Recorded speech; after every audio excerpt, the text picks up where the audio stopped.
तो hello everyone, this side R K Madhav. आज हमारे साथ बहुत ही एक स्पेशल गेस्ट जुड़ने वाले हैं जिसका नाम है पीयूष गुप्ता। पीयूष गुप्ता नीट 2024 के अंदर 692 मार्क्स लाए आउट ऑफ 720। इनकी कहानी आपने कहीं ना कहीं देखी होगी, दोस्त पर देखी होगी, अपने पर्सनल चैनल पर देखी होगी या फिर फिजिक्स वाला के प्लेटफॉर्म पर आपने देखी होगी। लेकिन आज उनकी पूरी नीट की जर्नी के बारे में बात करेंगे कि क्या उनकी नीट की जर्नी थी, क्या किस किस प्रॉब्लम को फेस करके आज अपने इंडिया के बेस्ट मेडिकल कॉलेज के अंदर अपनी सीट को बुक किया। और इस पॉडकास्ट के अंदर हम बात करेंगे कि भाई अपने नीट 2025 को लेकर के क्या ऐसी टिप्स है कि यार इस चीज़ को फॉलो करो आपका सिलेक्ट हो जाएगा, या फिर इस चीज़ को करो, कौन से सब्जेक्ट को मैनेज करना है, क्या क्या करना है क्या नहीं करना। मैं गारंटी देता हूँ इसके अंदर आपकी सभी चीज़ें आ जाएगी, एक भी डाउट नहीं रहेगा। इसीलिए थोड़ा पॉडकास्ट बढ़ाए। दूसरी बात करेंगे कि नीट 2024 में जो स्कैम हुआ था उसकी वजह से नीट 2025 पर क्या इफेक्ट पड़ेगा, और यदि पड़ेगा तो हम इस चीज से कैसे बचे, कैसे एक कमबैक किया जा सकता है अगले 5 महीनों के अंदर। हेलो पीयूष भाई, कैसे हो? मैं एकदम बढ़िया, आप बताइए। तो सबसे पहले तो आपको हैप्पी दिवाली। आपको भी थैंक यू। तो थैंक यू सो मच। मैंने आपसे कांटेक्ट किया और आप हमारे चैनल पर आए, तो हमारी पूरी टीम की तरफ से आपको थैंक यू सो मच। अरे अरे सर, ऐसी कोई बात नहीं है सर। आप मेरे को अपने चैनल पे ला रहे हो, ये मेरे लिए बड़ी बात है। तो वैसे तो आप जो बिल्कुल आ सर। चुके हो, है ना, फिजिक्स वाले के प्लेटफॉर्म पर आप आ चुके हो, आपको पूरी ऑडियंस और नीट एस्पिरेंट आपको सब जानते हैं। लेकिन मेरी ऑडियंस आपको जाने या नहीं जाने, इसलिए मैं आपको बोल रहा हूँ अपना थोड़ा सा इंट्रोडक्शन दे दीजिए, अपने बारे में कुछ बता दीजिए। बिल्कुल सर, बिल्कुल सर। हेलो एवरीवन, मेरा नाम पीयूष गुप्ता है। मैंने इस साल नीट में 692 मार्क्स लाए हैं। इवन मैंने जेई मेंस भी क्रैक किया है विद 99.27 परसेंटाइल। और अभी मैं करंटली एक फर्स्ट ईयर MBBS स्टूडेंट हूँ at UCMS and GTB hospital Delhi. UCMS मतलब university college of medical sciences. और मेरे फिजिक्स में जो है 167 नंबर आए थे आउट ऑफ 180। मेरे बायोलॉजी में जूलॉजी जो सब्जेक्ट था उसमें मेरे 180 आउट ऑफ 180 नंबर आए थे। और मेरा जो बॉटनी था उसमें मेरे 170 आउट ऑफ 180 नंबर आए थे, 2 सिली मिस्टेक्स हो गई थी। और जो केमिस्ट्री था उसमें 175 आउट ऑफ 180 नंबर आए थे, केमिस्ट्री में भी एक सिली मिस्टेक हो गई थी। अच्छा, मतलब बहुत अच्छा आपने स्कोर किया। तो मतलब मैं आपसे ये पूछ रहा हूँ कि आप टॉपर थे, मतलब ऐसे फर्स्ट 11 12 से भी आप टॉपर थे 10th क्लास से? सर एक्चुअली ये था कि मैं 9th से बताता हूँ। 9th से ना मैं टॉपर नहीं था, सच बता रहा हूँ। मेरी जो परसेंटेज आई थी 9th के मिड टर्म हाँ, में 82% आई थी चीटिंग करके। अपनी एक पूरी हाँ हाँ, अपनी एक पूरी एक जर्नी बताओ कि मतलब मैं शुरुआत में कैसे थे, फिर आप कैसे अपनी एक नीड को पकड़ा और कैसे उसमें सक्सेस हासिल किया, आपने पूरी अपनी एक जर्नी जो होती है ना वो बताइए। बिल्कुल सर। सर 9th में ऐसा था कि ना मैं लाइक, और लॉकडाउन लगा था 9th मतलब 2000 से सबको लगी, मुझे भी फ़ोन की लत लग गई थी उस समय। तो मैं ना सच में बिल्कुल पढ़ाई नहीं करता था। और जो फ़ोन में भी लत मेन किस चीज़ की लगी, पबजी की। उस समय बहुत पॉपुलर हुआ था ये गेम। तो वही था, वही था कि, और पबजी में ना एक रैंक होती है जिसे हम लोग कॉन्करर बोलते हैं, मतलब सबसे टॉपेस्ट रैंक होती थी उस समय 2020 में। और 2020 में पबजी पे बैन भी नहीं लगा था जब मैं खेलता था स्टार्टिंग में। तो उस समय ना कितनी भी देर पबजी खेल सकते थे आप, कितना भी देर खेल सकते थे। तो मुझे कॉन्करर जाना था, तो उसके लिए ना मैं बहुत खेलता था। लाइक आप समझ लो, अब मैं बोलता हूँ कि मैं कितना खेलता था, लोग झूठ समझते, लेकिन ये सच्चाई है कि मैं 15-18 घंटे पबजी खेला हूँ। मैं इतना ज्यादा पबजी खेलता था उस समय, और मेरे घर वाले मेरे से परेशान थे कि इसका क्या होगा, ये तो पबजी खेलता रहता है, कुछ करता है नहीं। मैं पढ़ाई नहीं करता था लिटरली। एग्जाम्स होते थे, ऑनलाइन होते थे, चीटिंग करके दे दिए। मैं ओपनली बता रहा हूँ कि मैं चीटिंग करके देता था पेपर, और मिड टर्म हुए थे चीटिंग करके 82% ही ला पाया था, चीटिंग करके भी 90 नहीं क्रॉस हुए थे। तो वही था, जब 82% आया तो घर वालों ने ना एक ट्यूशन लगवा दी थी 9th में। तो वही था, घर वालों ने लगा दी, जबरदस्ती चलेगा। लेकिन अभी भी पबजी नहीं छूटा था मेरा, मैं पबजी खेलता था। लेकिन ये था, ट्यूशन लगने के बाद ना वहाँ पे एक टीचर मिले थे ऑफलाइन में, जो थोड़ा सा ना मोटिवेट करते थे पढ़ाई करने की तरफ। तो बट वो टीचर जो थे ना सिर्फ मैथ्स के थे, तो मैं मोटिवेट हुआ था मैथ्स पढ़ने के लिए। तो मैथ्स और साइंस समझ लो, मैथ्स और साइंस की ट्यूशन थी, यही 2 सब्जेक्ट्स में थोड़ा थोड़ा पढ़ लेता था। बाकी सब्जेक्ट्स ऐसे ही थे कि हो जाएगा, एंड में पढ़ के हो जाएगा। तो वही था, 9th में किसी को मेरा नाम नहीं पता था स्कूल में कि मैं कौन हूँ 9th तक। तो ऐसे ही चला 9th में। तो उसके बाद एंड हुआ, 9th के एग्जाम्स हुए, अगेन चीटिंग करके थोड़े थोड़े एग्जाम्स दिए थे।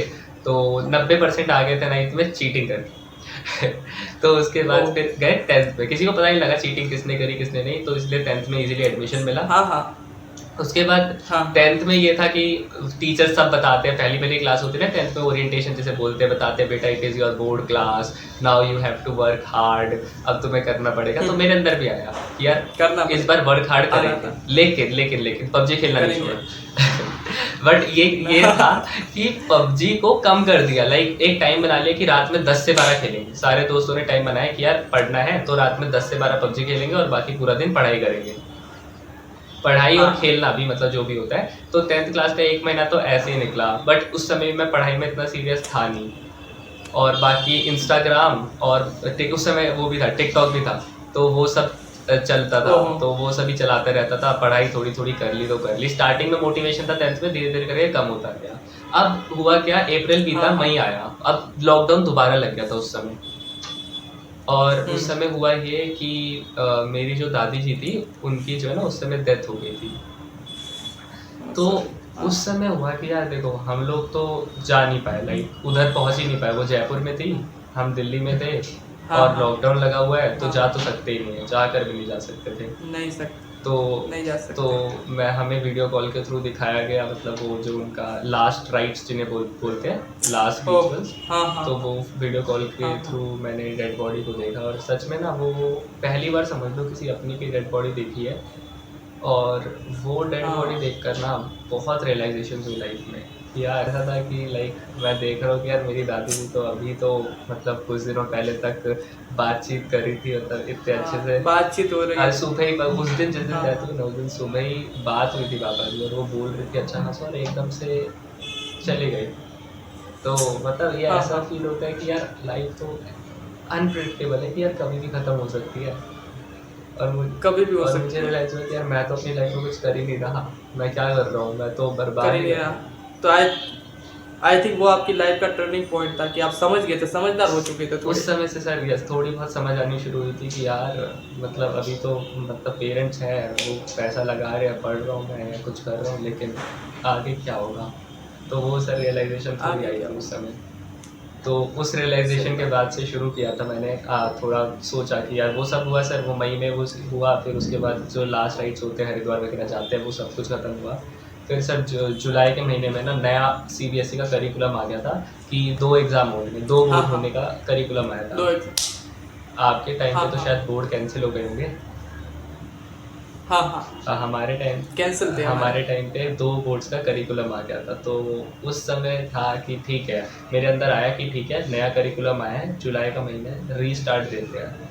यूट्यूब पे थोड़ा मोटिवेशन Restart सर्च करते किया, हैं। तो 1-2 चैनल्स मिले, उनसे हाँ। मोटिवेशन लेना शुरू किया।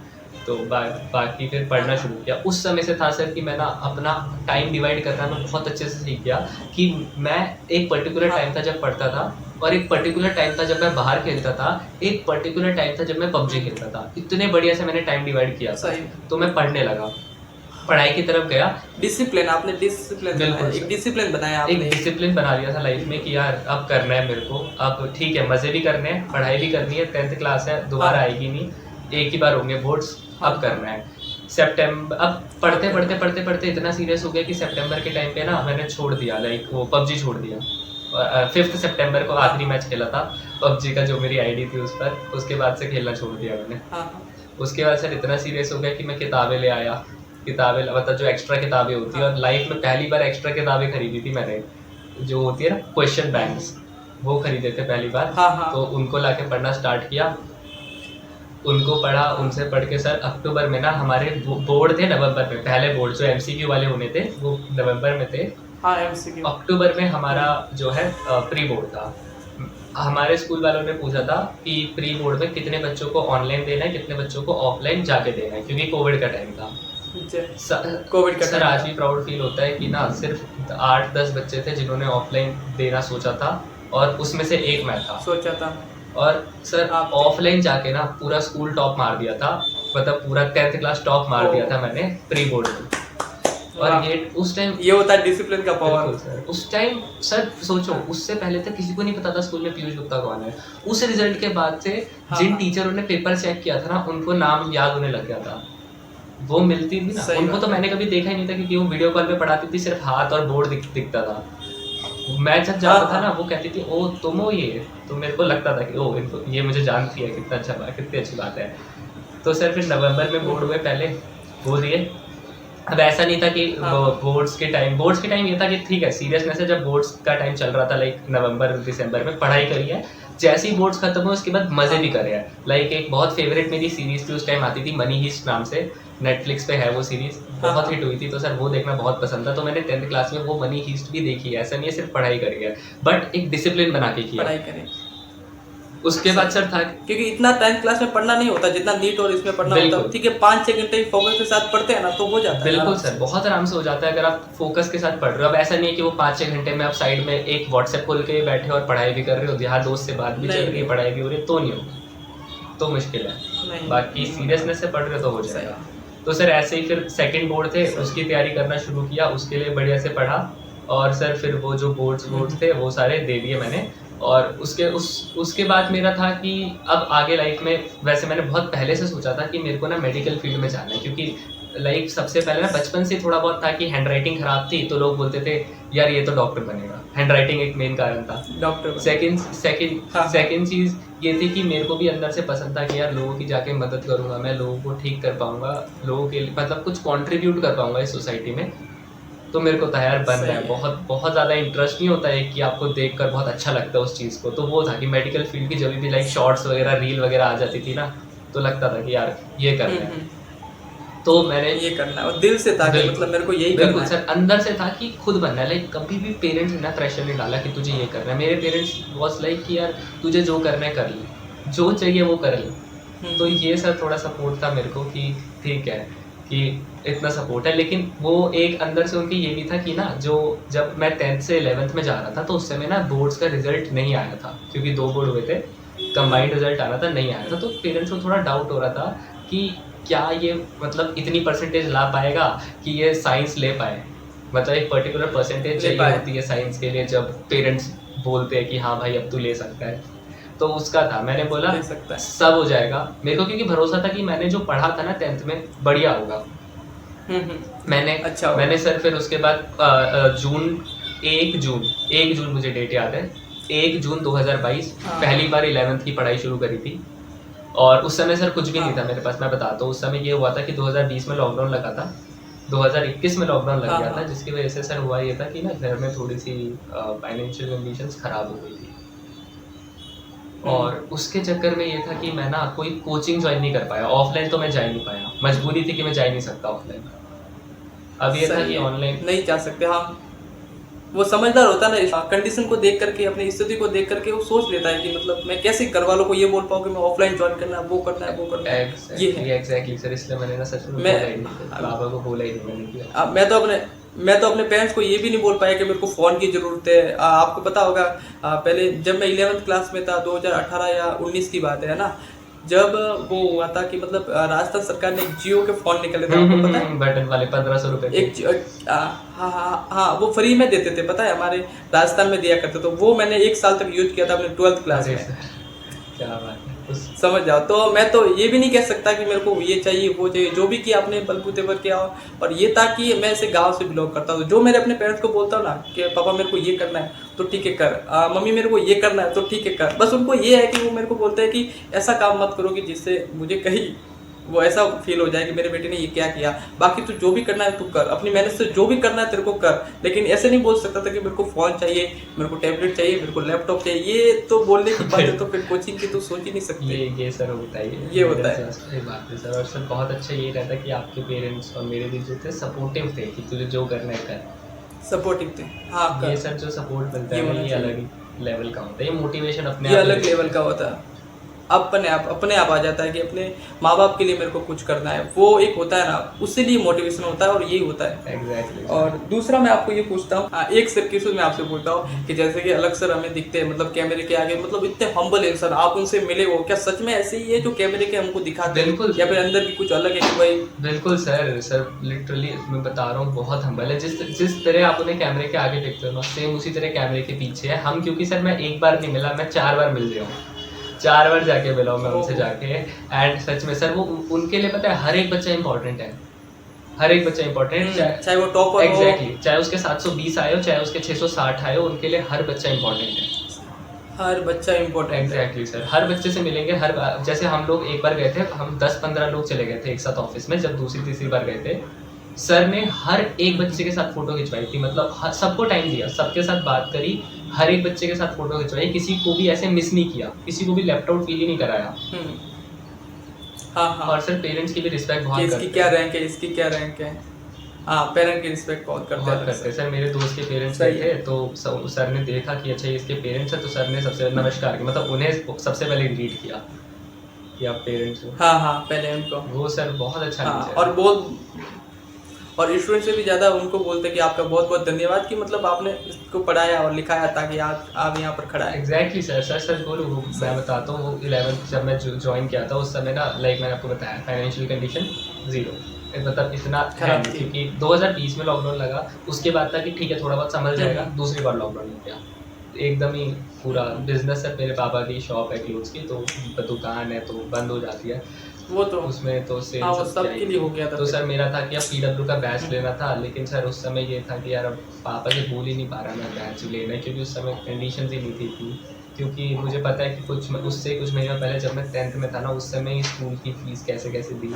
बहुत मुश्किल से फीस दी थी, तो सर उसके बाद अब बोलने की हिम्मत ही नहीं हो रही थी, तो दिख रहा था कि घर में कंडीशन ठीक नहीं, क्या ही बैच लूँगा, तो मैंने सर यूट्यूब से पढ़ना शुरू किया था। यूट्यूब पे एक पेज सीरीज़ है फिजिक्स वाला की, वहाँ से पढ़ा, और एक रफ्तार सीरीज़ है, वहाँ से पढ़ा, रफ्तार सीरीज़ और पेज सीरीज़ से पढ़ा, तो वहाँ से पढ़ना शुरू किया मैंने।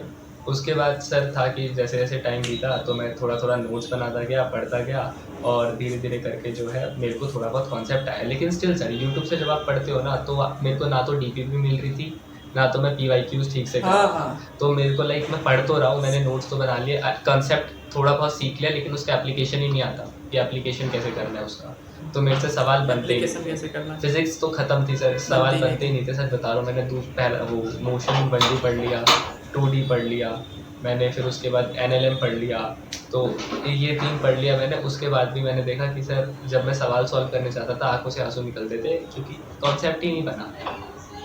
तो ये तो आपने अपनी पूरी स्टोरी बताई, आपने रणनीति बताई, लेकिन एक सवाल मेरे से बार बार क्वेश्चन पूछते हैं कि नीट 2024 में जो स्कैम हुआ है उसकी वजह से आपको क्या लगता है कि पेपर में क्या डिफिकल्टी लेवल बढ़ेगा, कट ऑफ क्या रहेगी, या फिर नीट 2024 का जो स्कैम को लेकर के चीजें, क्या 25 में भी थोड़ा उसका इफेक्ट दिखेगा, आपको क्या लगता है? तो ऐसा था कि ना स्कैम के साथ साथ दो चीज, मतलब कुछ चीजें और हुई थी, जैसे स्कैम तो था ही कि बीच में बच्चों ने पेपर लीक हो गया था, और सर ये इस साल का नहीं है, वो तो हाँ वो तो हुआ ही है, ये बहुत पहले से होता आ रहा है, 21, 22, 23, 24 बिल्कुल हाँ नजर में आ गया ना, इस वजह से लोगों को नजर में आ गया, बहुत पहले से हो रहा था, किसी को नजर में नहीं आ रहा था, तो कोई डर नहीं रहा था, यहाँ पे दिक्कत। हाँ, मैंने भी अपने वीडियो में आप ये बात हर बार बोली हुई है कि ये तो हर साल चलता आ रहा है, ये यहाँ पर क्या हुआ, ज्यादा हो गया, तो वो ज्यादा की वजह से नजर में आ गया, बाकी बहुत टाइम हुआ आपको पता ही नहीं है, तो हमें भी नहीं पता, नजर में नहीं आया तो पता भी नहीं चला। इस साल 718 इन्होंने पता गलती क्या करी, इन्होंने यहाँ पे ना वो क्या कहते हैं उसको, नॉर्मलाइजेशन कर दिया था, जिसमें 718 719 दे दिए थे, वो इन्होंने गलती कर दी, वहाँ पकड़े गए थे। हाँ। अगर वो नॉर्मलाइजेशन नहीं होता ना, कैलकुलेशन ही नहीं है ना, वहाँ नॉर्मलाइजेशन नहीं होता ना, तो सर पकड़ा भी नहीं जाता, कि लोग समझते कट ऑफ बढ़ गई, बट इस साल सर ये था, इन्होंने पेपर इजी बनाया, सबसे पहले तो पेपर बहुत ज़्यादा इजी बना दिया था इस साल का, लाइक पिछले साल से भी इजी पेपर बनाया था, लाइक लेवल था ही नहीं पेपर में, मुझे सच में लेवल फील नहीं हुआ कि केमिस्ट्री में इतना आसान पेपर हो रहा है कि फटाफट मैं ख़त्म कर रहा हूँ। मैं सच बताऊँ सर, मैं ना 173 क्वेश्चंस मैंने 4 बजे ख़त्म कर दिए थे पेपर अटेम्प्ट करके, 173, सिर्फ 7 सवाल बचे थे, मेरे पास 1 घंटा 20 मिनट बचा हुआ था, तो मतलब जिस बच्चे ने रगड़ के पढ़ा था उसके लिए तो ये पेपर एकदम ही ख़त्म था, ये एक बहुत बड़ा रीज़न है, ये एकदम ही खत्म था का इन्फ्लेट होने का। तो अगले साल सर ये हो सकता है कि ना ये थोड़ा सा हल्का सा पेपर का लेवल को मॉडरेट बनाएंगे, दूसरा क्वेश्चन की लैंग्वेज को बनाएंगे, तीसरा ऑप्शंस में थोड़ा सा अच्छा बनाएंगे, लाइक मैच द फॉलोइंग में क्या होता है, आप एक मैच कर दो आपको ऑप्शन मिल जाएगा, अब ये लोग ऑप्शंस भी थोड़े अच्छे लेवल के बनाएंगे, और इस साल असर्शन और रीजन कम आए थे, अगले साल उसको बढ़ाया जाएगा, इतना तो ये लोग करेंगे, क्योंकि असर्शन रीजन क्या, मैं आपको एक बोलो हाँ, मैं आपको ये बोल सकता हूँ कि जो पहले एम्स का पेपर बनता था उस लेवल का क्वेश्चन आने की संभावना है, इतना भी हाई लेवल नहीं आएगा, पेपर बनेगा तो NCERT से बनेगा, लेकिन हाँ क्वेश्चंस की जो फ्रेमिंग होगी ना वो एम्स जैसी हो सकती है, लैंग्वेज जिसे वो थोड़ा क्वेश्चंस की लैंग्वेज, बाकी हाँ, कॉन्सेप्ट हाँ, और language। चीजें एनसीईआरटी की लाइनों से ही आएंगी।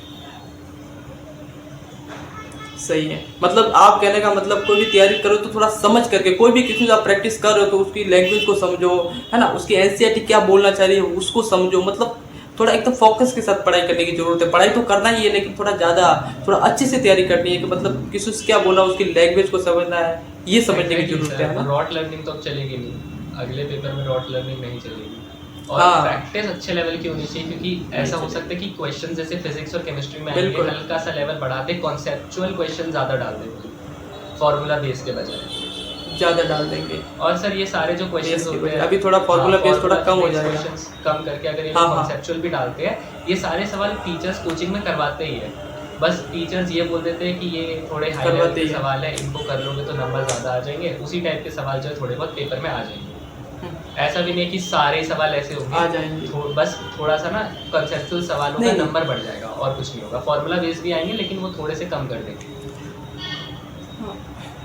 कम कर देंगे, मतलब ये हो सकता है कि 25% आपका हार्ड आ सकता है ना, लेकिन जो 75 या थोड़ा हो जाएगा वो मॉडरेट लेवल का ही होगा कि मतलब बच्चा आराम से कर सकता है। लेकिन थोड़ा वो होगा, वो अपनी कट ऑफ को कम करने के लिए थोड़ा हाई बना सकते इतना हैं। भी नहीं बनाएंगे सर, ऐसा नहीं होगा कि हाँ, ऐसा भी नहीं होगा कि पूरा ही बना देंगे, ऐसा तो ऐसा नहीं हो कोई पाएगा, है ना। क्योंकि उन्हें पूरे इंडिया के हिसाब से, पूरे इंडिया के बच्चों के हिसाब से पेपर को बनाना होगा, तो इस वजह से। बाकी सर सिलेबस भी रिड्यूस हुआ था, इसकी वजह से भी थोड़ा रैंक इन्फ्लेट किया इस बार। एक आपसे मैं क्वेश्चन करता हूँ ना, ये है कि मतलब जो बच्चा एलएन में पढ़ता है ना, मैं खुल के नाम ले रहा हूँ, जो बच्चा एलएन में पढ़ता है, जो विद्यापीठ में पढ़ता है, मतलब जो महंगी आकाश वगैरह में पढ़ता है, जो ऑफलाइन में पढ़ता है, वो बच्चा तो जो टीचर, जो टॉप फैकल्टी होती है, वो उनको सब अच्छे से गाइड कर पाएंगे कि ये करो, ये करो, ये कर लो, ये क्वेश्चन लगाओ, ये वो करो, मतलब सब चीज़ें बता देंगे, ठीक है। लेकिन जो स्टूडेंट यूट्यूब से पढ़ता है, जो ऑनलाइन लेक्चर से तैयारी करता है, उनको समझाने वाला कोई नहीं है, तो आप उनको क्या गाइडेंस देना चाहते हो? क्योंकि आपने खुद ने ऑनलाइन से किया हुआ है और आपने यूट्यूब से भी किया हुआ है, तो उनको आप क्या बोलना चाहेंगे कि आपको क्या करना चाहिए? सर उनको तो मैं ये बोलूँगा कि यार देखो, यूट्यूब पे तुम फालतू में जो शॉर्ट्स और रील देखने में टाइम वेस्ट करते हो, इसके बजाय तुम वो चैनल्स ढूंढो जो तुम्हें सही गाइड करते हैं। मैंने ऐसा किया था, मैं बताता हूँ, एक चैनल है शोभित निर्वाण करके, आज के टाइम पे एडटेक की फील्ड में बहुत आगे कर रहे हैं शोभित निर्वाण भैया। तो उनकी मैंने वीडियोस देखना शुरू किया था, उनसे ना मैंने पढ़ना सीखा कि पढ़ाई कैसे करनी है 11th-12th में, क्योंकि 10th वाले तरीके से अगर आप 11th में अप्रोच करोगे तो नहीं होगा, चीज़ें खराब हो जाएगी। मैथ के टीचर है ना शोभित सर मैथ के टीचर ही ना? सर मैथ के टीचर है, तो हाँ, प्रशांत भैया और वो साथ में एक और है ना उनका चैनल, हाँ, वही है ना, नेक्स्ट टॉपर वाले? बिल्कुल बिल्कुल, हाँ, नेक्स्ट टॉपर्स वाले, हाँ। बिल्कुल सर। तो शोभित निर्वाण भैया पहले नेक्स्ट टॉपर्स नहीं था, मैं जब मैं उनकी वीडियोस हाँ, देखा करता था उस समय उन्हीं का चैनल था, हाँ। शोभित निर्वाण। तो उस पर उन्होंने सिखाया था कि पढ़ना कैसे है, उसमें उन्होंने कुछ टेक्निक सिखाई थी, उसमें उन्होंने तरीका बताया था, नोट्स कैसे बनाने हैं, डाइट किस तरीके की लेनी है, स्मार्ट वर्क कैसे करना है। तो मैंने उनसे सीखा, मैंने उनसे सीखा। जो चीज़ आपको एक टीचर ऑफलाइन कोचिंग में बताता है, वो सारी चीज़ उन्होंने यूट्यूब पे डाल रखी है। इवन अब वो नहीं है, आज के टाइम पे तो सर बहुत लोग आए हैं जिन्होंने यूट्यूब पे ज्ञान दिया है, बिल्कुल। उनसे थोड़ा सीखो। उनसे ऐसा नहीं है कि हर एक की बातों को ही सुनना है, उनसे जो आपसे रिलेट हो रहा है ना, वो चीज़ों को पकड़ो और अपने हिसाब से मोल्ड कर लो जो चीज़ वो आपको सिखा रहे हैं। सच है। तो इससे क्या होता है कि आप एक सही बात पे रहते हो। सही है। लाइक मैं अपना बताता हूँ, मेरे को उन्होंने सिखाया था कि चीज़ों को लंबे टाइम तक रिटेन कैसे करते हैं। तो उनकी एक वीडियो जिसमें उन्होंने ब्लाइंड रिवीजन के बारे में बात करी हाँ, है। हाँ। ब्लाइंड रिवीजन सर मैं ये करता था। ब्लाइंड रिवीजन जनरली होता क्या है, लाइक मैंने आज क्लास ली है किसी भी टॉपिक की, हाँ। उसके फिर नोट्स रिवाइज कर लिए और उसके बाद मैं अगले दिन उठा, और मुझे क्या करना है, जो मैंने कल एक दिन पहले पढ़ा है उसके नोट्स को बिना नोट्स की कॉपी खोले या तो एक ब्लैंक पेपर और पेन लेके लिख दो, हाँ। या तो मुँह से बोल बोल दो दो। जो भी एक दिन पहले पढ़ा है, बिल्कुल बोलो। उसके बाद क्या करना है, अगेन वही नेक्स्ट डे का लेक्चर होगा। हाँ। उसके बाद वो लेक्चर के नोट्स रिवाइज करने हैं। हाँ। उसके बाद जब आप उसके अगले दिन उठोगे ना, तो डे 1 प्लस डे 2 इन दोनों में जो आपने पढ़ा है ना, उन दोनों को आपको जो है ब्लाइंड रिवाइज करना है। मतलब या तो पेन पेपर लेके लिख दो या तो बोल दो। सही है। ऐसे क्या होगा सर, जब आप आखिरी दिन, मतलब जब आखिरी दिन का लेक्चर ले रहे होगे, उसके अगले दिन जब आप उठोगे ना, तो डे 1 से लेके आखिरी दिन का एक साथ रिवाइज कर रहे होगे। पूरा चैप्टर आखिरी दिन पे आपको मुंह जुबानी याद होगा। और सर इसने बहुत हेल्प की है। ये सुनने में थोड़ा सा लगता है कि यार ये कैसे होगा, लेकिन ये प्रैक्टिकल है, ये हो सकता है, और मैंने ये खुद ट्राई किया हुआ है। खुद ने ट्राई किया और सर मैंने लॉन्ग टर्म रिटेंशन देखा है इसका असर। मेरे साथ सर ये होता है कि कभी कभार होता है कि ना जिस हफ्ते टेस्ट होता है उस हफ्ते ना कभी कभार पढ़ने का टाइम ही नहीं मिल पाता है क्लासेस की वजह से कुछ चैप्टर्स को। तो मेरे साथ हुआ है कि मैंने बिना उन चैप्टर्स को उस पर्टिकुलर वीक में रिवाइज करे भी टेस्ट दिया है और अच्छा स्कोर किया है। अच्छा मतलब 650 660 स्कोर किया है बिना उस चैप्टर को पर्टिकुलर वीक में रिवाइज करे, क्योंकि मैंने उस चैप्टर को पहले ब्लाइंड रिवीजन से याद किया हुआ है। तो इसलिए बहुत ज़्यादा हेल्पफुल ये टेक्निक थी मेरे लिए। सही है। बाकी सर एक ये था कि हाँ, हर सैटरडे संडे रिवीजन के लिए टाइम निकालता था। हर सैटरडे संडे पुराने चैप्टर्स रिवाइज करना ही पड़ेगा। बाकी बहुत सारे बच्चे क्या बोलते हैं पता है, मेरा बैकलॉग हो गया। अभी ये बैकलॉग का बहुत ही चल रहा है। मेरे को 2-3 कॉल ऐसे आ जाते हैं तो रोज बोलते हैं भैया मेरा बैकलॉग है सर, मैं क्या करूँ। मैं उनको ये बोलता हूँ कि बैकलॉग स्टूडेंट का, अभी मैं उनसे बात करता हूँ ना तो वो क्या बोलते हैं पता है, बैकलॉग 2 चीज़ की वजह से। पहला कौन सा चीज़, पहला भैया मैं पढ़ती तो हूँ या फिर मैं पढ़ता तो हूँ लेकिन मेरे को चीज़ें समझ में नहीं आती, इसलिए मैं एक ही लेक्चर को 2-3 बार देखता हूँ या फिर देखती हूँ, तो उसकी वजह से मेरा उसका बैकलॉग हो जाता है। क्योंकि मैं उसको 2-3 बार देखता हूँ तो वो टाइम वेस्ट वहाँ हो जाता है और दूसरी क्लास को नहीं देख पाती, समझ लो। तो ये बैकलॉग हो रहा है। तो उसके लिए आप क्या कहना चाहोगे, मतलब जो स्टूडेंट पढ़ता तो है, टाइम तो देना चाहता है लेकिन चीज़ें समझ में नहीं आती, इसलिए वो 2-3 बार देखता है, फिर उसका उस वजह से बैकलॉग रह जाता है। तो उसके आप क्या कहना चाहोगे? सर उसमें सबसे पहले मैं ये बोलूँगा कि अगर आप बाय चांस लेक्चर को 1.25x या 1.5x पे देखते हो तो प्लीज़ पहले उसे 1x पे, क्योंकि मैं बहुत सारे ऐसे बच्चों से खुद बात कर चुका हूँ जो कहते हैं मैं 2x पे देखता हूँ या मैं 2x पे देखती हूँ। वो फील लेने की चीज़ें, समझने की चीज़ें। एग्जैक्टली सर, 1x पे आपको लेक्चर देखना है प्लीज़। ये मैं ही नहीं कहता, मतलब PW के जो टीचर्स हैं वो बोलते हैं, अमित महाजन सर खुद बोलते हैं कि 1x पे लेक्चर देखो, बेटर है आपके लिए। भाई मुझे तो ये चीज़ समझ में नहीं आती 1x पे सबसे कि बंदा तैयारी कर रहा है तो उसको 2x पर देखने की जरूरत ही क्या है। भाई बहुत टाइम है, आराम से आपको 24 घंटे दिए हुए, आराम से टीचर पढ़ा सकता है। जब 1.5 घंटे तक टीचर 2 घंटे तक पढ़ा सकता है, मतलब नॉर्मल स्पीड में, तो आप नॉर्मल स्पीड में उसकी क्लास को क्यों नहीं देख सकते? एग्जैक्टली सर, सही बात है। वो भाग के आपको देखना है, भाग कर जाना कहाँ है फिर ऐसे तो सही बात है, टाइम तो देना ही पड़ेगा। कोई चीज सीखनी है उसमें टाइम इन्वेस्ट करना ही पड़ेगा। उनका माइंडसेट क्या होता है पता है, मैं जल्दी जल्दी से उस चीज को खत्म कर लेता हूँ। ऐसे जल्दी जल्दी से सिलेक्शन थोड़ी ना होता है। आप सिलेबस पूरा कर लोगे, पढ़ लोगे, बट सिलेक्शन नहीं हो पाएगा। फिर वही बोलोगे मेरे से प्रैक्टिस नहीं हो पाती, वो नहीं हो पाता, ये नहीं हो पाता, फिर वो स्ट्रगल करते ही रह जाओगे। बिल्कुल सर, सही बात है। अब आप भगा के अब उनका पता है फोकस क्या होता है जनरली, मैंने बहुत मोस्ट स्टूडेंट्स का, मेरे को सिलेबस जल्दी जल्दी खत्म करना है। उनका फोकस ये नहीं होता कि मेरे को सीखना है, उनका फोकस होता है सिलेबस हो जाए, बस लेक्चर हो जाए। अब ये थिंकिंग के साथ अगर आप प्रिपरेशन कर रहे हो तो दिक्कत आएगी। थिंकिंग ये होनी चाहिए कि यार मेरे को सीखना है। अगर मैं आज कोई क्लास ले रहा हूँ या मैं कोई क्लास ले रही हूँ तो मेरे को सीखना है कि एक्चुअली में चल क्या रहा है क्लास में। तो पहली चीज है 1x पे देखो, सेकंड चीज है फोकस के साथ देखो। बिल्कुल, जो चल रहा है प्लीज उस पर फोकस करो। नींदों में क्लास मत लेना। अगर कभी नींद आ रही है मुंह धो लो, कुछ कर लो, लेकिन नींदों में क्लास बिल्कुल मत लेना, दिक्कत हो जाएगी, समझ ही नहीं आता। 6-7 घंटे शांति से सो जाओ, फिर आराम से देखो क्लास। अपने डिसिप्लिन बनाओ, है ना ऐसे। एग्जैक्टली ऐसा नहीं है कि अगर आप कम सोओगे तो आपको पढ़ने का ज़्यादा टाइम मिलेगा। अगर आप कम सोओगे तो आपका और समय बर्बाद होगा, क्योंकि आपको सबसे पहले तो जब आप कम सोओगे नींद आती रहेगी, पूरा दिन जो प्रोडक्टिव हो सकता था वो प्रोडक्टिव होगा नहीं, जिसकी वजह से आपकी बहुत सारी चीज़ें छूट जाएंगी। इवन आपको जो है शॉर्ट टर्म मेमोरी लॉस से आप सफ़र कर जाओगे 1 महीने के अंदर अगर आप सिर्फ 4-5 घंटे ही सोते हो, आप चीज़ें भूलने लगोगे, फिर आपको बार बार रिवाइज करने की जरूरत पड़ेगी, यहाँ पे भी आपका टाइम जाएगा। तो प्लीज़ 6-7 घंटे की तो एटलीस्ट स्लीप ले लेना, वरना बहुत दिक्कतें आने वाली है लाइफ में। कोई कुछ नहीं होता, 6-7 घंटे सो लोगे, कोई टाइम वेस्ट नहीं है। आपकी हेल्थ के लिए बहुत इंपॉर्टेंट है, क्योंकि भाई हेल्थ ही नहीं होगी तो पढ़ाई कैसे कर पाओगे? बिना हेल्थ के पढ़ाई होगी नहीं आपसे। हाँ बिल्कुल। और मैं आपसे ये सवाल पूछता हूँ कि अभी बहुत सारे बच्चे, मतलब ऐसे थोड़ा कॉन्ट्रोवर्शियल क्वेश्चन पूछता हुआ ना मैं आपसे, मतलब ऐसा कुछ नहीं है ना, सवाल पूछता कि बहुत सारे डिस्ट्रैक्शन भी है, मतलब नीट की तैयारी करते हैं स्टूडेंट, अब बहुत सारे स्ट्रेटजी वीडियो होते हैं, उनसे पढ़ो या फिर अपना कुछ एक बेसिक सा टाइम बनाओ कि यार मेरे को ये चीज़ें करनी है, सुबह उठूंगा मैं ये चीज़ करूंगा, मैं ये चीज़ करूंगा, ये चीज़ करूंगा, या फिर उनकी हर स्ट्रेटजी वीडियो देखने से कुछ होगा क्या नहीं होगा। ये मेरे को बहुत सारे बच्चे बोलते हैं कि क्या करें उनके लिए, क्योंकि उनका टाइम वेस्ट हो जाएगा। ये उनका टाइम वेस्ट है। मैं उनको कई बार बोल चुका हूँ, फिर मत बोलना कि 5 महीने बच गए, 4 महीने बच गए, 3 महीने बच गए, 2 महीने बच गए, उससे कुछ नहीं होने वाला। आपको क्या लगता है कि मतलब क्या एक स्टूडेंट होना चाहिए कि इससे बात कुछ नहीं है, आप ये तैयारी करो, आपका हो जाएगा आराम से। सर मतलब आप पूछ रहे हो कि कितना पढ़ना चाहिए? हो जाए। हाँ, इधर की चीज़ों पर ध्यान नहीं देकर के एक बेसिक सा टाइम टेबल होना चाहिए कि इतना करो, इतना करो, ये करो, हो जाएगा आराम से। यार देखो सीधा बता रहा हूँ, अगर आप YouTube पे ढूंढने जाओगे ना 10 चीजें मिल जाएंगी। बिल्कुल। ऐसे कर लो, वैसे कर लो, ये भी कर लो, वो भी बिल्कुल, कर लो। बिल्कुल। हर एक बच्चा अलग होता है यार, हर एक बच्चा अलग होता है, सबके लिए आपको एक सेम चीज नहीं बना सकते। इसमें मैं अपना एक पॉइंट ऐड तो करना मैं चाहता तो हूँ, 2 मिनट, इसमें अपना एक पॉइंट ऐड करना चाहता हूँ। जो बच्चे ये बोलते हैं ना कि बायो को मैं कैसे पढूं, फिजिक्स को कैसे पढूं, उनके लिए मैं एक छोटी सी मैसेज देना चाहता हूँ। देखो आप हार्ड वर्क करोगे ना, आप दबा के मेहनत करोगे ना, आप 12 से 13 घंटे या 10 घंटे भी आप दबा के रोज की पढ़ाई करोगे ना, आपको खुद को ऐसा हो जाएगा कि इस सब्जेक्ट को मेरे को कितना टाइम पर देना है या फिर कैसे पढ़ना है, आप खूब अपनी अप्रोच बना लोगे जब आप किसी भी सब्जेक्ट के हार्ड वर्क करोगे। अभी आपने कोई स्टडी वीडियो नहीं देखा होगा, आपने जब हार्ड वर्क किया ना तो आपको सीधे समझ में आ गया कि फिजिक्स में किस प्रैक्टिस करनी पड़ेगी, उसकी कंसेप्ट पर ज़्यादा ध्यान देना पड़ेगा, बायो की एनसीईआरटी लाइन टू लाइन मेरे को पढ़नी होगी। ये अपनी कुछ स्ट्रेटजी होती है, क्योंकि हम हार्ड वर्क करते हैं ना, हमको ऑटोमेटिक समझ में आ जाता है कि मेरे को इस सब्जेक्ट को कैसे अप्रोच करनी चाहिए। ये अपना होता है खुद का।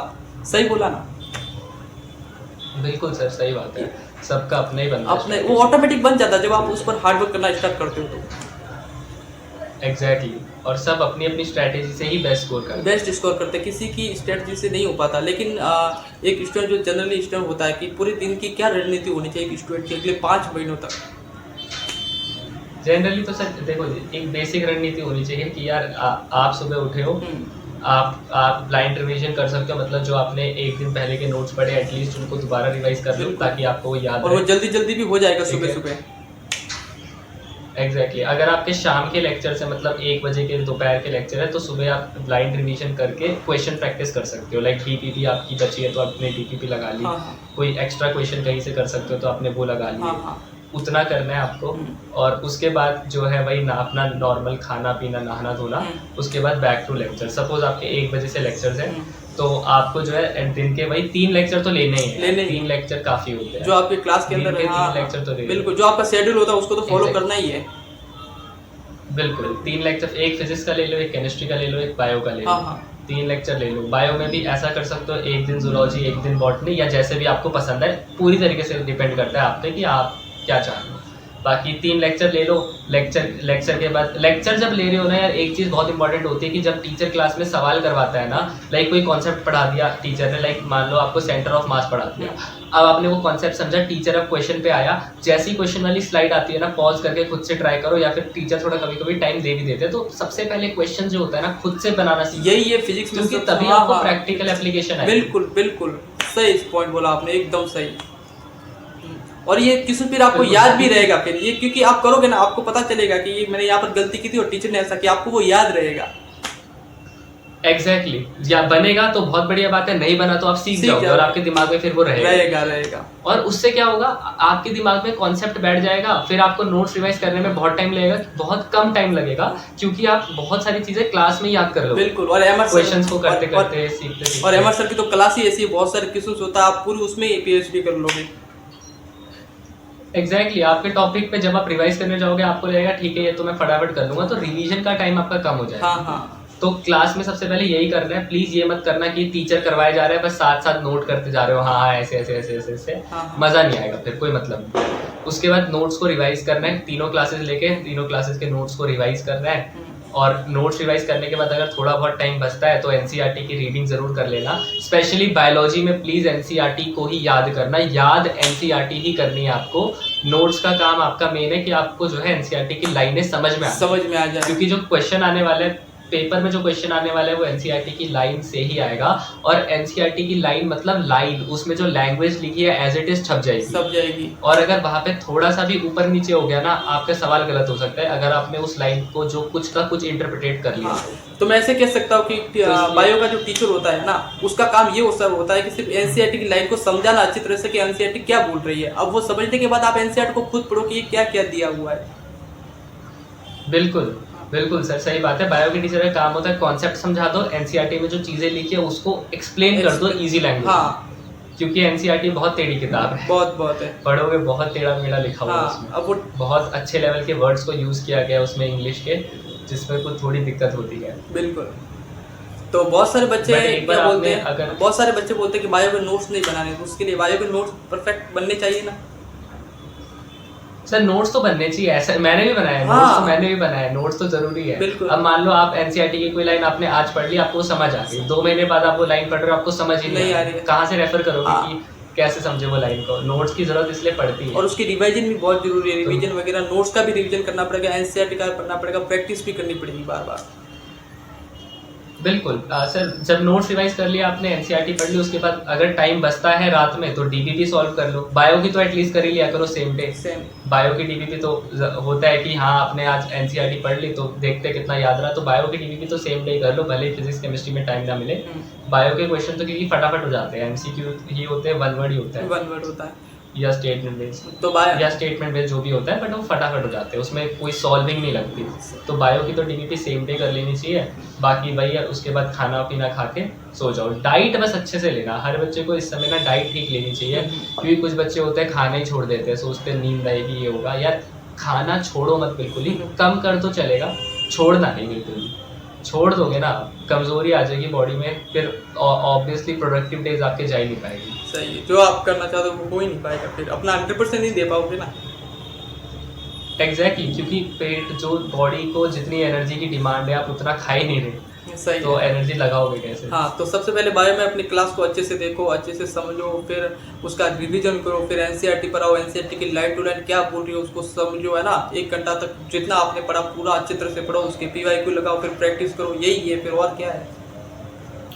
सर पीवाईक्यूज मैं क्या करता था ना, जब भी कोई चैप्टर खत्म हो गया, हाँ। लाइक पूरा चैप्टर खत्म हो गया, तब पीवाईक्यूज लगाता था। उसका रीजन ये होता था, जब मैं पीवाईक्यू लगाता था ना चैप्टर खत्म होने के बाद, तो पूरा चैप्टर शुरू से एंड तक पीवाईक्यू के थ्रू रिवाइज हो जाता है और सभी इंपॉर्टेंट चीजें आ जाती है, और समझ जाता है कि एनसीईआरटी में कैसे दिया हुआ, पीवाईक्यू में कैसे पूछा हुआ है, कैसा क्या है, कैसे घुमाया है, क्या नहीं किया, वो सब चीजें पूरा समझ में आ जाता है। पीवाईक्यू करने बहुत इंपॉर्टेंट है।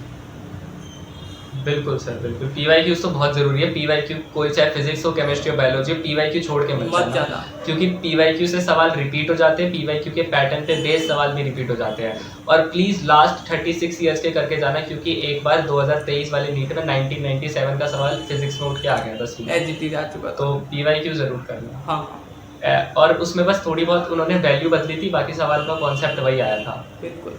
और तो प्लीज सही, और पीवाईक्यू इंपॉर्टेंट है। और फिजिक्स के लिए आपको क्या, जिससे क्वेश्चन प्रैक्टिस नहीं बनते, क्या है इसके लिए क्या हो सकता है?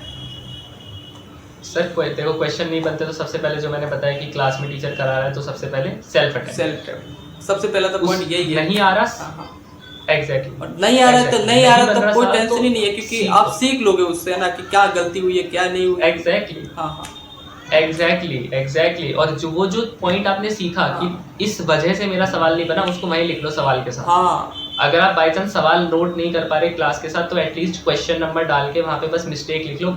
After the class PDF notes, अगर आप ऑनलाइन से पढ़ते हो पीडीएफ नोट्स आते हैं तो वहाँ से नोट कर लो सवाल को। अदरवाइज टीचर जो मतलब अगर आप ऑफलाइन कोचिंग जाते हो तो वहाँ पे ना जो क्लास में पढ़ाया जाता है स्लाइड्स, उसकी भी पीडीएफ भेज देते हैं टीचर, या फिर किसी दोस्त ने लिखा हो आपके कोचिंग में, बगल वाले दोस्त ने या किसी ने भी, उससे मांग लो सवाल। लेकिन लेकिन अपनी गलतियाँ उधर जरूर लिखना कि क्वेश्चन नंबर डाल के कि इसमें मेरी ये गलती हुई थी, इसकी वजह से सवाल नहीं बना। और ये इससे क्या होगा, आप जब रिवाइज करोगे वहाँ फोकस जरूर करोगे। बिल्कुल। और सबसे बड़ी बात क्या है, अब बहुत सारे स्टूडेंट क्या बोलेंगे पता है, मैं कोई भी क्वेश्चन पढ़ रहे हैं, अभी आपने बोला ना कि आप खुद अटेम्प्ट करो कोई भी क्वेश्चन को, तो बहुत सारे स्टूडेंट क्या करेंगे पता है, वो बिना क्लास को इतना ध्यान दिए, वो ऐसे ही क्लास को देखने के बाद वो खुद लग जाएंगे, फिर बोला मेरे को तो कुछ समझ में नहीं आ रहा, मेरे को तो समझ ही नहीं आ रहा क्वेश्चन से क्या बोल रहा है। भाई पहले अपनी क्लास को फोकस देखो, फिर वो जो क्वेश्चन करवाना वो करो, क्योंकि अगर कोई भी टीचर आपको क्वेश्चन देगा तो वो ऐसे तो रैंडमली नहीं देगा ना, जो पढ़ाएगा उसका ही देगा ना। तो जो पढ़ाया ना उसको अच्छी तरह से पढ़ लो पहले ध्यान से, फिर क्वेश्चन को खुद अटेम्प्ट करो, फिर हो जाएगा। सही बात है सर, बिल्कुल। और क्लास के बाद ना जो जितने भी टीचर ने क्लास में सवाल कराया है उसको खुद से अटेम्प्ट किया करो नोट्स रिवाइज करने के बाद। बिल्कुल इंपॉर्टेंट पार्ट रहता है इसका। रीजन ये रहता है क्योंकि बच्चे ये सोचते हैं मेरे से ये किताब हो जाए वो किताब हो जाए तो मैं बहुत अच्छा बन जाऊंगा इस सब्जेक्ट में। नहीं भाई, सबसे पहले तुम्हारी कमांड तुम्हारे क्लास के नोट्स के सवाल पे बननी चाहिए। बिल्कुल, यही तुम्हें वो करने आ गए ना पहले, उसके बाद ही तुम आगे जा सकते। बिल्कुल, ये क्लास के सवाल नहीं बन रहे और तुम सोच रहे हो मेरे से डीसी पांडे या फिर कोई भी XYZ बुक हो जाए, कोई मतलब नहीं है भाई। क्लास के सवाल पहले करो, उसके बाद जो डीपीपी मिलती है उसे सॉल्व करो। ये दो चीजें भी तुम सॉल्व कर लेते हो ना, तुम्हारे फिजिक्स में नंबर बढ़ने लगेंगे अपने ऑटोमेटिक। फिर वो अलग से अगर इनके सवाल एग्जैक्टली जब सवाल खुद से बनने लगेंगे ना यार, मजा आता है, अलग मजा आता है। ऑटोमेटिक एप्स दिखने लग जाएगा, ऑटोमेटिक एप्स दिखने लग जाएगा फिर तो। ये होता है, बिल्कुल सर। फीलिंग आती है कि यार अब मैं कुछ बन रहा हूँ, अब मैं भी ये कॉलेज ले सकता हूँ या ले सकता हूँ। बिल्कुल बिल्कुल। और ऐसी सर फीलिंग आने लग जाती है। और केमिस्ट्री में आपको क्या और लगता अगर है? कोई सवाल नहीं बन रहा हम्म, सर फिजिक्स में अगर बाई चांस कोई सवाल नहीं बन रहा तो ये सोल्यूशन देख लो, सोल्यूशन देख के हाँ, सीख लो एटलीस्ट सीख लो, कैसे करना हाँ है। सीख लो, क्योंकि होता क्या है, घूम फिर के उसी टाइप के सवाल पेपर में आएंगे जो आपको आज कराए जा रहे हैं। हाँ। आपके क्लास में, आपके डीपीपी में आपकी कोई असाइनमेंट मिलती है वहाँ, आपका कोई टेस्ट मिलता है वहाँ। नहीं वो तो देखने के बाद केमिस्ट्री में तो सर ये था, सॉल्यूशन के बाद भी 2-3 बार हाँ, सर। देख लो कि भाई मैंने इसका सॉल्यूशन कैसे इसने किया, वो 2-3 बार प्रैक्टिस कर लो कि अगर ऐसा सवाल आए तो ये यहाँ फॉर्मूला क्यों यूज किया गया, ये फॉर्मूला यहाँ पर क्यों यूज किया, ऐसे बिल्कुल। खुद अप्रोच लगाओ। अगर देख कर भी कर रहे हो तो थोड़ा दिमाग लगाओ कि यार यह फॉर्मूला इसने क्यों यूज किया, है ना। ये बिल्कुल सर, बिल्कुल सही बात है। बाकी सर केमिस्ट्री में तो ये था, केमिस्ट्री में नॉर्मल था कि देखो मेनली तो जो फिजिकल केमिस्ट्री में तो अप्रोच ये रहती है कि सबसे पहले जो टीचर ने क्लास में करवाया है वो आना चाहिए, कॉन्सेप्ट आना चाहिए, फॉर्मूला आना चाहिए, सवाल करवाए वो आने चाहिए। हाँ हाँ सीखो क्लास में, फिजिक्स वाली अप्रोच रखनी है इधर भी कि टीचर ने क्लास में सवाल लाया, आपको ट्राई करना है, बिल्कुल सेम अप्रोच। बिल्कुल। फिजिकल केमिस्ट्री बस ये थोड़ा बहुत थ्योरेटिकल चीजें भी होती है जो कि आपको याद करनी पड़ती है, तो उन्हें आपको अगर याद नहीं होती तो स्टिकी नोट्स बना के दीवार पे चिपका लो, याद होने लग जाएगी। बिल्कुल। और एनसीईआरटी मैं बता देता हूँ, 12th क्लास में पूरी एनसीईआरटी पढ़ लेना, मतलब चाहे फिजिकल की हो किसी की भी हो, पूरी एनसीईआरटी दोनों बुक्स जो है पढ़ मैं भी लेना। अपने वीडियो में बहुत बार बोल चुका, बोल रहा है कि फिजिकल के लिए नहीं पढ़ना भाई, पढ़ना पड़ा, उसके जो एग्जांपल्स होते हैं उसको थोड़ा मॉडरेट ही किया जाता है उधर उधर, बट एनसीईआरटी की बहुत महत्वता है नीट में, फिजिकल केमिस्ट्री हो चाहे ऑर्गेनिक हो इनऑर्गेनिक हो। बहुत ज्यादा है सर। फिजिकल में तो आप इस तरीके से कर लोगे, इनऑर्गेनिक में तो प्लीज पूरी एनसीईआरटी पढ़ लेना, क्योंकि किसी भी लाइन से उठा के सवाल आ जाएगा, किसी भी हाँ। किसी भी मीन्स किसी भी 2023 का पेपर उठा के देख लो, जहां से सोचा भी नहीं था ना वहां से सवाल आ रखा है कि कोई एप्लीकेशन होता था शायद मैग्नीशियम या कैल्शियम का ही, ग्रुप 2 का एलिमेंट एस ब्लॉक से सवाल आ गया था एप्लीकेशन टाइप का, उससे स्टेटमेंट बेस्ड सवाल आ गया था लाइन से उठकर, वो भी बहुत नीचे की लाइन थी जिसपे कोई ज्यादा फोकस भी नहीं करता। एनसीईआरटी को तो बहुत पढ़ना पड़ता है, ऐसी ऐसी जगह से सवाल उठ के आते हैं, इसलिए एनसीईआरटी इनऑर्गेनिक को तो करना ही है। बहुत बहुत ज्यादा है, लाइनें याद होनी चाहिए इनऑर्गेनिक में। सही है। ऑर्गेनिक में भी आपको 12th में तो ऑर्गेनिक की लाइनें याद होनी चाहिए, चाहे आप 12th में हो चाहे नीट के लिए हो। 12th में हो तो बोर्ड में तो पूछेगी लाइन, चाहे तो पिछले साल का बोर्ड का सैंपल पेपर उठा के देख लो, उसमें लाइनों से एमसीक्यू बन रखे हैं 12th क्लास की ऑर्गेनिक से। नीट में भी लाइनों से बन के आ जाते हैं। सही है। इस साल भी आया है वो रोशेल सॉल्ट का एक सवाल आ गया था, वो एनसीईआरटी में दे रखा है कार्बोक्सिलिक एसिड वाले चैप्टर। लेकिन इससे पहले अपनी क्लास को अच्छे से देख लो फिर एनसीईआरटी पर आओ, है ना। एग्जैक्टली सबसे पहले तो आपका फोकस होना चाहिए भाई ऑर्गेनिक या इनऑर्गेनिक में, कि आपको क्लास में जो टीचर समझा रहे हैं वो समझ आए, क्लास में जो नोट्स पढ़ाए गए हैं वो समझ में आ जाए, क्लास में जो सवाल करवाए गए हैं वो आ जाए। अगर आपसे कुछ चीजें याद नहीं होती, सपोज इनऑर्गेनिक में ऑर्डर्स होते हैं, लाइक आयोनाइजेशन एंथैल्पी का ऑर्डर हो गया, इलेक्ट्रॉन गेन एंथैल्पी का ऑर्डर हो गया, ये ऑर्डर्स में बहुत दिक्कत आती है याद करने में, तो या साइज का ऑर्डर हो गया, इनको स्टिकी नोट्स में लिख के चिपका लो भाई, और सुबह उठ के पढ़ो, रात में सोने से पहले पढ़ो, जैसे तैसे करो बट याद होने चाहिए। हाँ, कुछ भी करो, अपना कुछ भी बनाओ बट याद करना है इनका, बस ऐसे की ऐसे। एग्जैक्टली इनका कोई सोल्यूशन है ही नहीं, है याद करने की चीजें। बिल्कुल बिल्कुल। बाकी उसके बाद जब आप नोट्स पढ़ लो ना, मैं तो इनऑर्गेनिक में यही सजेस्ट करूंगा, सबसे पहले पूरा चैप्टर हो जाने देना, उसके बाद एनसीईआरटी में जाना, क्योंकि होता है कुछ टीचर्स होते हैं, सबका नहीं बोल रहा, जो ऊपर नीचे करके पढ़ाते हैं। लाइक एनसीईआरटी में कोई टॉपिक अगर पहले पेज पे दिया है तो वो कभी कभार उस टॉपिक को लास्ट में पढ़ा देते हैं, और कोई टॉपिक बीच में दिया है तो उसको पहले पढ़ा देते हैं, तो आप ऐसे थोड़ा कंफ्यूज हो सकते हो। तो एक बार चैप्टर हो जाने देना, फिर 1-2 दिन निकाल लेना चैप्टर खत्म होने के बाद, उसमें एनसीईआरटी पढ़ लेना, एनसीईआरटी पढ़ लेने का ये बेटर होगा। और अपनी कमांड एनसीईआरटी पे अच्छी बना लेना इनऑर्गेनिक में, इवन बैक क्वेश्चन करना, ऐसा नहीं कि सिर्फ लाइनें पढ़ रहे हो, बैक के क्वेश्चन बहुत जरूरी है आईयूसी में, क्योंकि बैक के क्वेश्चन एज इट इज आ जाते हैं नीट में। बिल्कुल आईयूसी के। आपने ऑर्गेनिक केमिस्ट्री पंकज सर से पढ़ी है ना? सर ऑर्गेनिक केमिस्ट्री मैंने अमित महाजन सर से पढ़ी है। ओ, अमित महाजन सर से।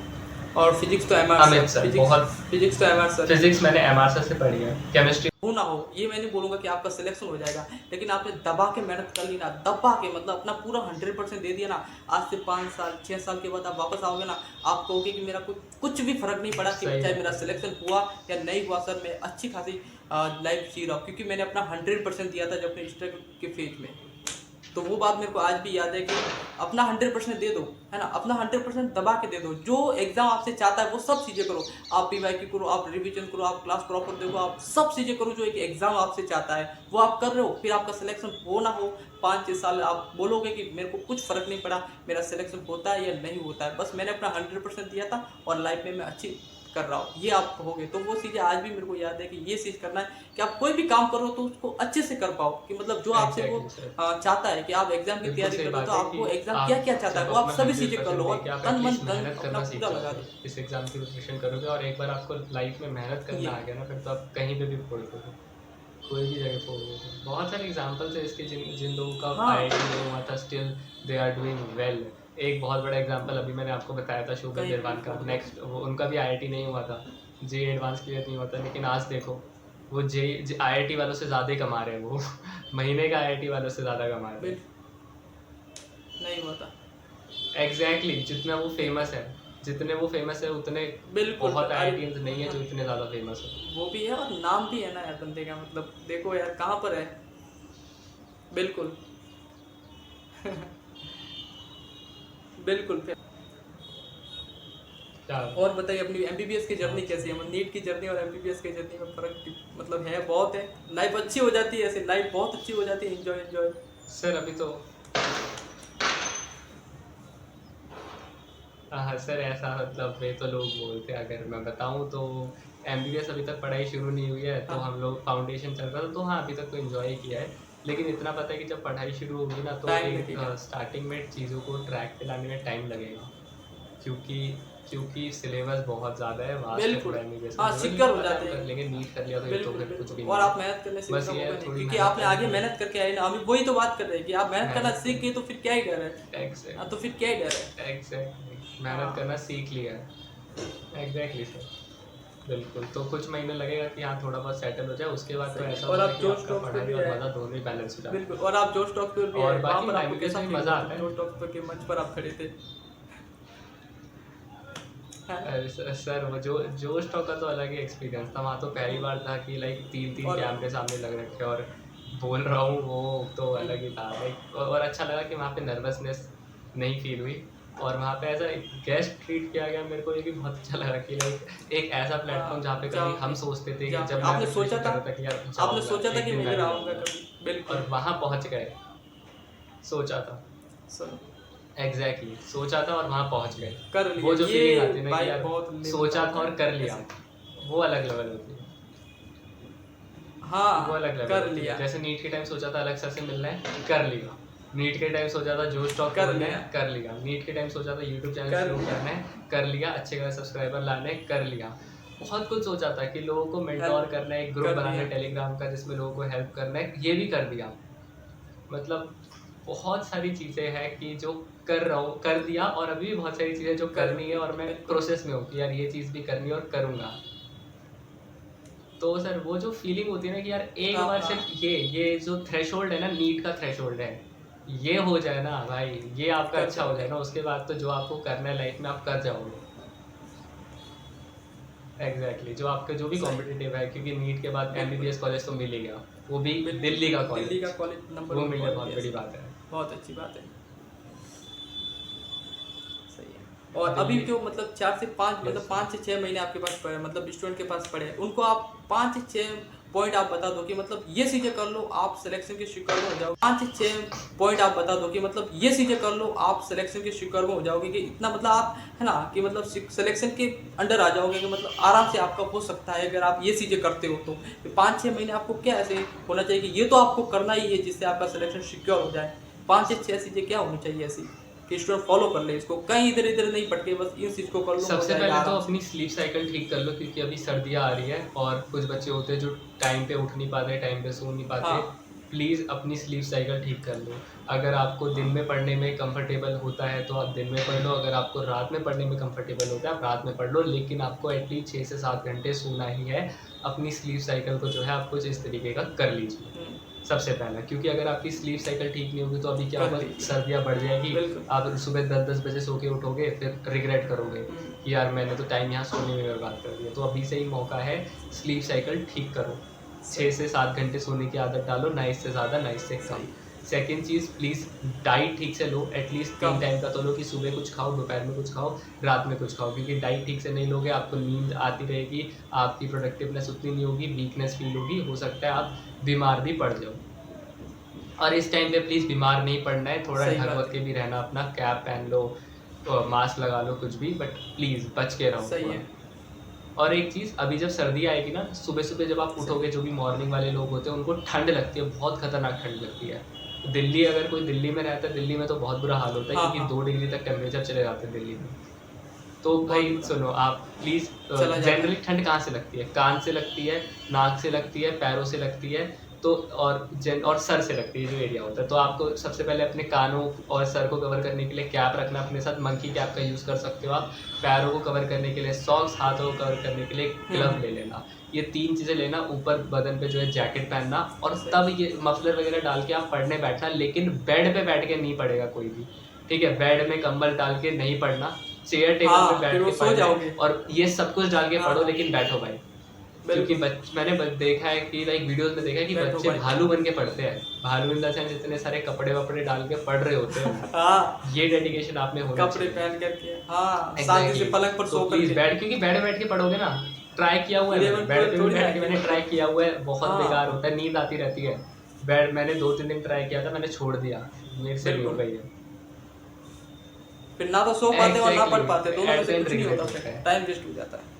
अगली चीज़ है भाई, डिस्ट्रैक्शन लाइफ में अवॉइड करना प्लीज़। आप दोस्ती यारी उनसे कह दो, भाई तू मुझे 5 महीने दे दे, 6 महीने दे दे, उसके बाद तू जहाँ बोलेगा वहाँ घूमने चलूंगा, या चलो बिल्कुल। जहाँ पे भी बोलोगे बोलेगा, एग्जैक्टली साथ में enjoy enjoy करेंगे, करेंगे साथ में भाई। enjoy देख, करेंगे। तेरे पास भी 5-6 महीने हैं, तुझे भी कुछ करना होगा लाइफ में, मुझे भी कुछ करना है, let's just give time on our career.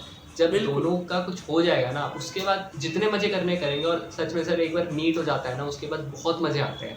2 से 3 महीने खाली होते हो, कोई एग्जाम का प्रेशर नहीं, कोई प्रैक्टिकल फाइल है, कुछ नहीं बनाना, कुछ नहीं करना, आप खाली हो, वेले हो, कुछ भी करो, जब मन किया बाहर चले गए, जब मन किया सो गए, जब मन किया उठ गए, ऐसी लाइफ हो जाती है। तो ये लाइफ अगर आपको जीनी है तो अभी मेहनत करनी पड़ेगी, अभी अपने डिस्ट्रैक्शंस को काटना पड़ेगा, चाहे वो इंस्टाग्राम का हो, यूट्यूब शॉर्ट्स का हो, चाहे वो किसी भी चीज़ का, इवन टेलीग्राम का भी कुछ लोगों को डिस्ट्रैक्शन लग जाता है, या व्हाट्सएप का भी हो, प्लीज़ अवॉइड करो। मैंने तो अपने टाइम पे इंस्टाग्राम डिलीट कर दिया था, व्हाट्सएप तक डिलीट कर दिया था, तो आप हो सके तो हटा दो। क्या अभी सर? बहुत चलाते हो ना? अभी तो सर अभी बहुत चलाते हो ना? अभी तो अभी तो Instagram बहुत चलाते हो। क्योंकि इंस्टाग्राम मैंने लास्ट, मैं बताता हूँ, मैंने 2022 में इंस्टा छोड़ दिया था, और 2022 में लोगों ने मुझे मैसेज किया था हैप्पी बर्थडे, मैंने 2024 में रिप्लाई दिया है थैंक यू। देखो, ये होना चाहिए कि मतलब डिसिप्लिन इसे ही बोलते हैं कि मतलब नहीं, अपन को नहीं करना तो नहीं करना, नहीं करना, ऐसे। बिल्कुल।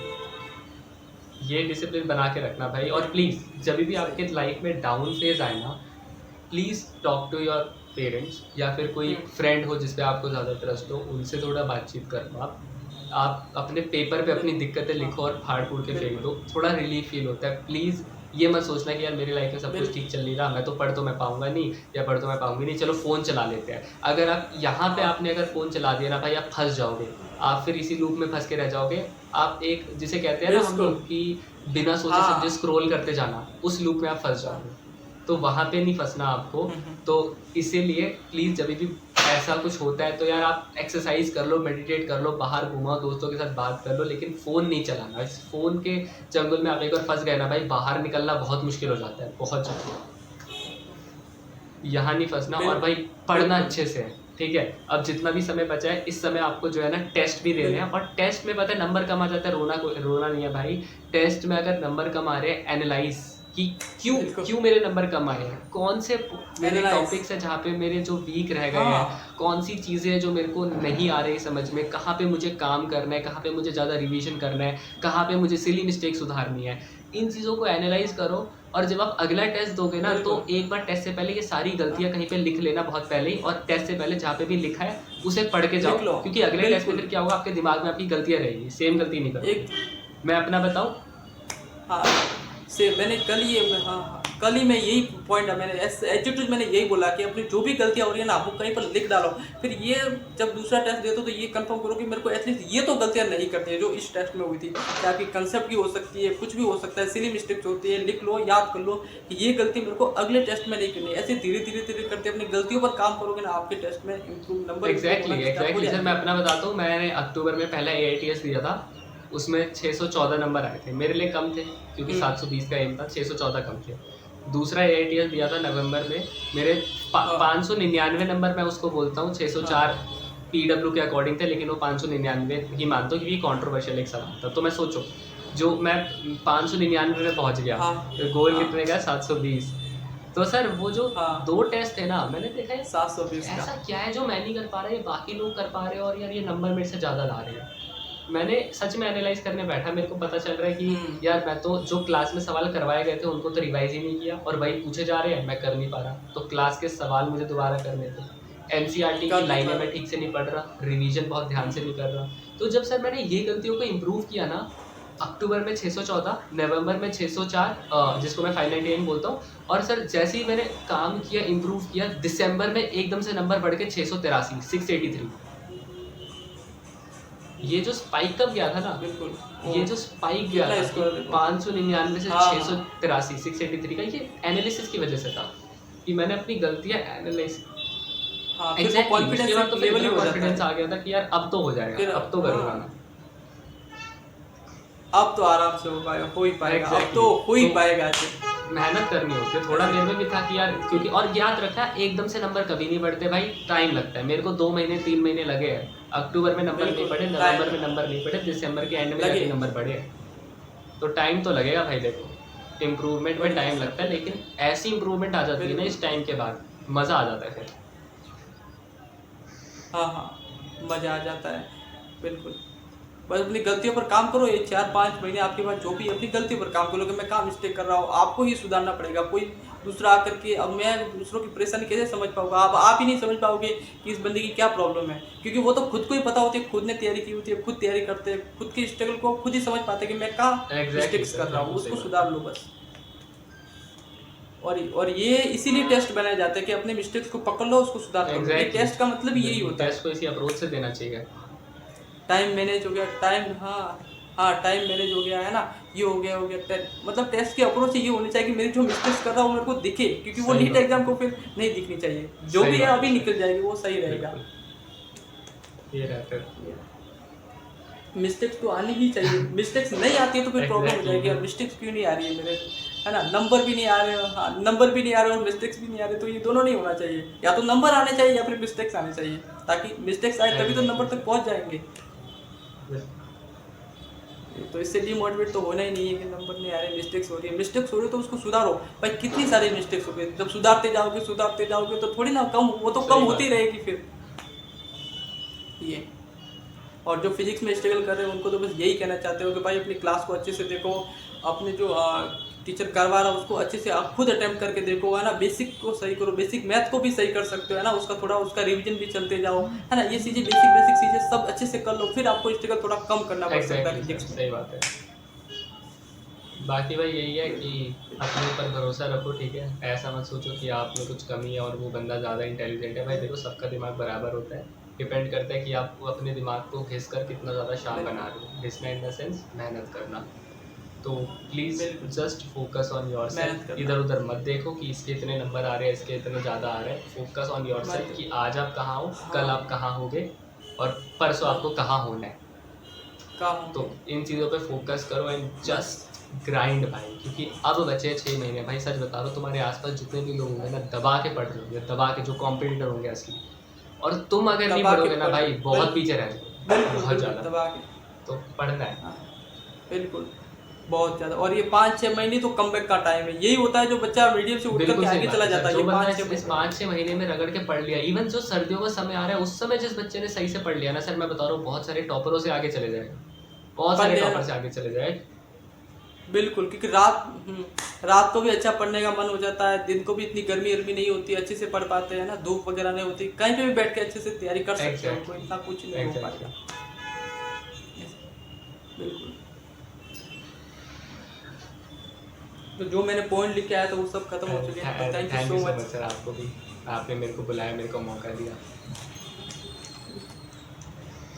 अरे नहीं, बच्चों क्या है, और दूसरी बात क्या है पता है, मैं ऐसे मतलब ऐसा हूँ कि मेरा भी कुछ बहुत सारे कोर्स चलते हैं, मेंटरशिप के कोर्स। तो मैं सच बता रहा हूँ, लिटरली बता रहा हूँ, मैं अपने इंस्टीट्यूट में जाता हूँ ना, तो वहाँ के से मेरे को पैसे मिलते हैं। बाकी मैं कहीं से स्टूडेंट से ₹1 मैंने कभी स्टूडेंट से चार्ज नहीं किया। मैंने बहुत सारे, मैं ऐसे बोल रहा हूँ, कोर्सेज जो टेलीग्राम पर अवेलेबल है, मैंने बच्चों को इतने फ्री ऑफ कॉस्ट बोलते हैं ना, भैया मेरे को पढ़ने के लिए पैसे नहीं है, वो नहीं है, तो मैं ऐसे ही दे देता, भाई एक यकीन बेंच है उसको फॉलो कर लो, ऐसा कर लो, वो ले लो, वो ले लो, वो ले लो, DPP दे देता हूँ, टेस्ट सीरीज अवेलेबल करवा देता हूँ, क्या बहुत बात सारी है। चीज़ें मैं फ्री में ही करता हूँ, है ना। बहुत सही। तो ये बच्चों के लिए सच बता रहा हूँ, मैंने कभी भी स्टूडेंट से ₹1 भी, आज तक का रिकॉर्ड है, मैंने किसी भी स्टूडेंट से कोई, मेरे को आधी रात को भी स्टूडेंट कॉल करके बोल देता, भैया मेरा मन नहीं था इसलिए मैंने आपको कॉल कर दिया। ये डेडिकेशन है सर आप। तो ये है, तो मतलब अपने पर्सनल, हाँ बिल्कुल, अपने पर्सनल नंबर दे रखे कि आप मेरे को कभी भी कॉल कर सकते हो, कोई भी बेझिझक। मैं आपको ये नहीं कहूँगा कि मेरे को इस टाइम पर कॉल भाई क्यों देख किया। लो, तुम्हारे सर तुम्हारे लिए इतने डेडिकेटेड है भाई, तो तुम्हें भी होना है ना,